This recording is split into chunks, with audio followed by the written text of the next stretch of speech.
Assalamualaikum warahmatullahi wabarakatuh. Saya Rafika Hilda Sofa dengan NIM 11770524758. Di sini saya akan membahas tentang otonomi daerah khusus dan daerah istimewa. Untuk memenuhi tugas ujian akhir semester dengan mata kuliah Sistem Administrasi Negara dengan dosen pengampu Abdiana Ilosa, SAP MPA. Untuk lebih lanjutnya, yuk kita simak video berikut ini. Pada video kali ini, saya akan membahas daerah otonomi khusus dan daerah istimewa. Nah, sebelumnya saya akan menjelaskan apa sih otonomi daerah itu dan apa sih perbedaan dari otonomi khusus dan daerah istimewa. Otonomi daerah adalah hak wewenang dan kewajiban daerah untuk mengatur serta mengurus rumah tangganya sendiri sesuai peraturan perundang-undangan yang berlaku. Perbedaan otonomi khusus dan daerah istimewa adalah otonomi khusus adalah kewenangan khusus yang diberikan kepada daerah tertentu untuk mengatur dan mengurus kepentingan masyarakat setempat menurut prakarsa sendiri, tetapi sesuai dengan hak dan aspirasi masyarakat di daerah tersebut. Dan daerah istimewa adalah negara mengakui dan menghormati satuan-satuan pemerintahan daerah yang bersifat khusus atau bersifat istimewa yang diatur dengan undang-undang. Indonesia memiliki dua wilayah khusus. Yang pertama yaitu Provinsi Papua dan Papua Barat, dan yang kedua Provinsi Nagro Aceh Darussalam. Saya akan menjelaskan di sini tentang daerah otonomi khusus Papua. Dalam pemberian otonomi khusus di Papua dapat dilihat dari dasar perimbangan Undang-Undang Nomor 21 Tahun 2001 tentang otonomi khusus bagi Provinsi Papua, diantaranya yang pertama yaitu bahwa cita-cita dan tujuan Negara Kesatuan Republik Indonesia adalah untuk membangun masyarakat Indonesia yang adil, makmur, sejahtera berdasarkan Pancasila dan Undang-Undang Dasar tahun 1945. Dan yang kedua, bahwa masyarakat Papua sebagai insan ciptaan Tuhan dan bagian dari umat manusia yang beradab, menjunjung tinggi hak asasi manusia, nilai-nilai agama, demokrasi, hukum, dan nilai-nilai budaya yang hidup dalam masyarakat, hukum adat, serta memiliki hak untuk menikmati hasil pembangunan secara wajar. Yang ketiga yaitu bahwa sistem pemerintahan Negara Kesatuan Republik Indonesia menurut Undang-Undang Dasar tahun 1945 mengakui dan menghormati satuan-satuan pemerintahan daerah yang bersifat khusus atau bersifat istimewa yang diatur dalam undang-undang. Yang keempat, bahwa integrasi bangsa dalam wadah Negara Kesatuan Republik Indonesia harus tetap dipertahankan dengan menghargai kesetaraan dan keragaman kehidupan sosial budaya masyarakat Papua melalui penetapan daerah otonomi khusus. Dan yang kelima yaitu bahwa penduduk asli di Provinsi Papua adalah salah satu rumpun dari ras Melanesia yang merupakan bagian dari suku-suku bangsa di Indonesia yang memiliki keragaman kebudayaan, adat istiadat, dan bahasa sendiri. Yang keenam yaitu bahwa penyelenggaraan pemerintahan dan pelaksanaan di Provinsi Papua selama ini belum sepenuhnya memenuhi rasa keadilan, belum sepenuhnya memungkinkan tercapainya kesejahteraan rakyat, belum sepenuhnya mendukung terwujudnya penegakan hukum, dan belum sepenuhnya menampakkan penghormatan hak asasi manusia di Provinsi Papua. Yang ketujuh yaitu bahwa pengelolaan dan pemanfaatan hasil kekayaan alam Provinsi Papua belum digunakan secara optimal untuk meningkatkan taraf hidup masyarakat asli, sehingga telah mengakibatkan terjadinya kesenjangan antara Provinsi Papua dan daerah lain, serta merupakan pengabaian hak-hak dasar penduduk asli Papua. Yang kedelapan, bahwa dalam rangka mengurangi kesenjangan antara Provinsi Papua dan provinsi lain, dan meningkatkan taraf hidup masyarakat Provinsi Papua, serta memberikan kesempatan kepada penduduk asli Papua, diperlukan adanya kebijakan khusus dalam kerangka Negara Kesatuan Republik Indonesia. Selanjutnya, bahwa pemberlakuan kebijakan khusus dimaksud didasarkan pada nilai-nilai dasar yang mencakup perlindungan dan penghargaan terhadap etika dan moral, hak-hak dasar penduduk asli, HAM, supremasi hukum, demokrasi, pluralisme, serta persamaan kedudukan, hak dan kewajiban sebagai warga negara. Yang ke-10 yaitu bahwa telah lahir kesadaran baru di kalangan masyarakat Papua untuk memperjuangkan secara damai dan konstitusional pengakuan terhadap hak-hak dasar serta adanya tuntutan penyelesaian masalah yang berkaitan dengan penyelenggaraan dan perlindungan HAM penduduk asli Papua. 11. Bahwa perkembangan situasi dan kondisi daerah Irian Jaya khususnya menyangkut aspirasi masyarakat menghendaki pengembalian nama Irian Jaya menjadi Papua sebagaimana tertuang dalam keputusan DPRD Provinsi Irian Jaya tanggal 16 Agustus tahun 2000 tentang pengembalian nama Irian Jaya menjadi Papua. Dari ketentuan penimbangan ini dapat kita simpulkan bahwa Provinsi Papua ini menyandang otonomi khusus dengan kriteria sebagai berikut.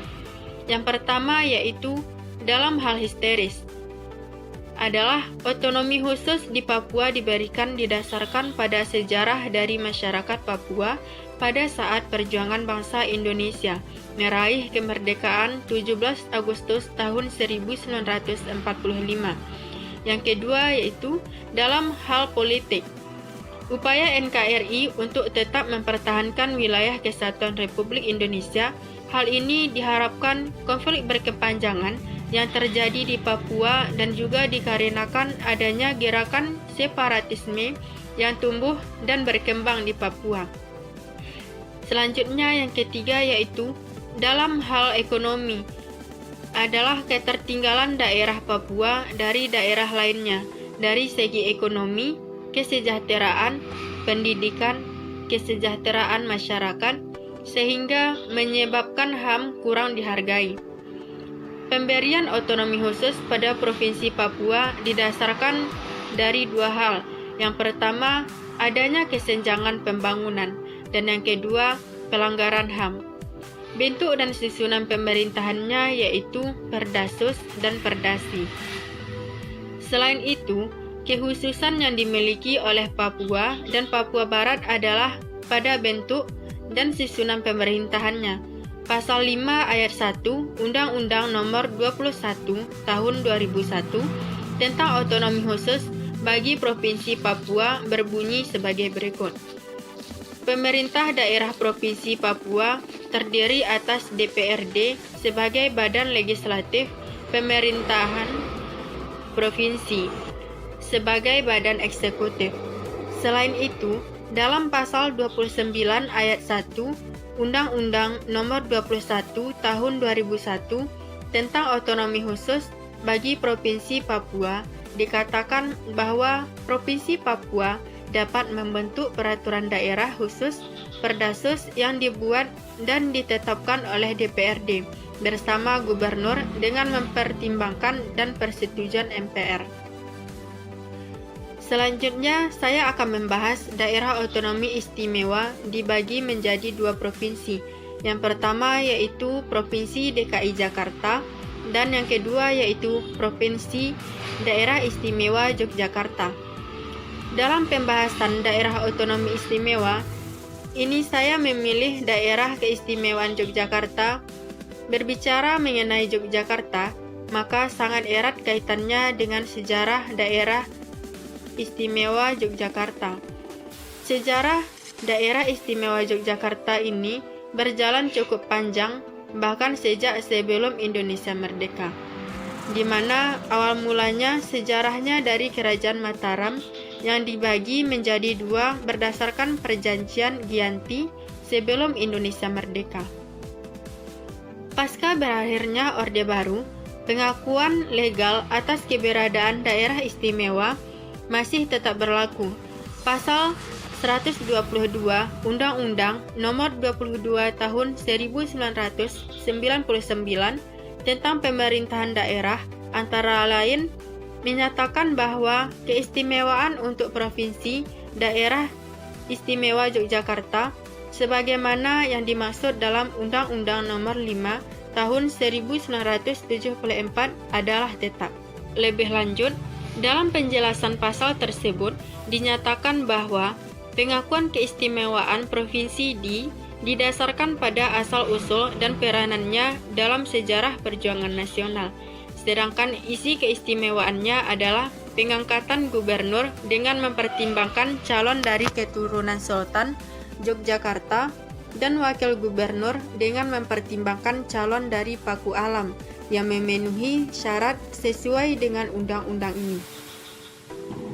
Pasca dikeluarkannya Undang-Undang Nomor 13 Tahun 2012 tentang keistimewaan Daerah Istimewa Yogyakarta juga menjelaskan hal yang serupa, bahwasanya yang dimaksud dengan keistimewaan adalah keistimewaan kedudukan hukum yang dimiliki oleh Daerah Istimewa Yogyakarta berdasarkan sejarah dan hak asal-usul menurut Undang-Undang Dasar Negara Republik Indonesia tahun 1945 untuk mengatur dan mengurus kewenangan istimewa. Kewenangan dalam urusan keistimewaan yang dimaksud meliputi yang pertama yaitu tata cara pengisian jabatan, kedudukan, tugas, dan wewenang gubernur dan wakil gubernur. Yang kedua yaitu kelembagaan pemerintahan daerah di. Yang ketiga, kebudayaan. 4, pertahanan. Kelima, tata ruang. Nah, selanjutnya menurut pasal 7 Undang-Undang Nomor 12 Tahun 2011 tentang pembentukan peraturan perundang-undangan, bahwasanya yang dimaksud hierarki peraturan perundang-undangan negara Indonesia adalah yang pertama, Undang-Undang Dasar Negara Republik Indonesia tahun 1945. Yang kedua, ketetapan MPR. Yang ketiga, undang-undang atau Perpu. Dan yang keempat yaitu peraturan pemerintah.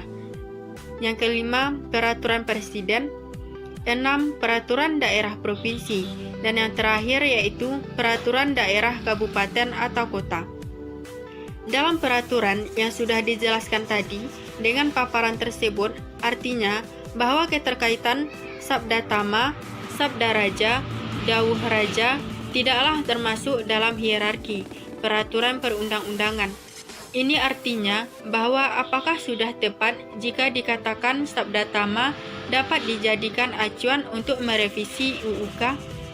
Oleh karena itu, perlu kajian mendalam untuk mengupas bagaimana kedudukan secara hukum sabda tama, sabda raja, dan dawuh raja tersebut sehingga dapat dijadikan sebagai acuan dalam merevisi UUK. Bagaimana sekarang? Sudah jelas bukan? Apakah itu otonomi daerah khusus dan daerah istimewa di negara kita Indonesia, serta undang-undang yang juga mengatur semua daerahnya agar bisa sesuai dengan tata kelola pemerintahan baik, sehingga nantinya daerah-daerah yang diberikan kewenangan khusus untuk menjalankan pemerintahnya dapat mensejahterakan rakyatnya. Sekian dari saya, terima kasih. Assalamualaikum warahmatullahi wabarakatuh.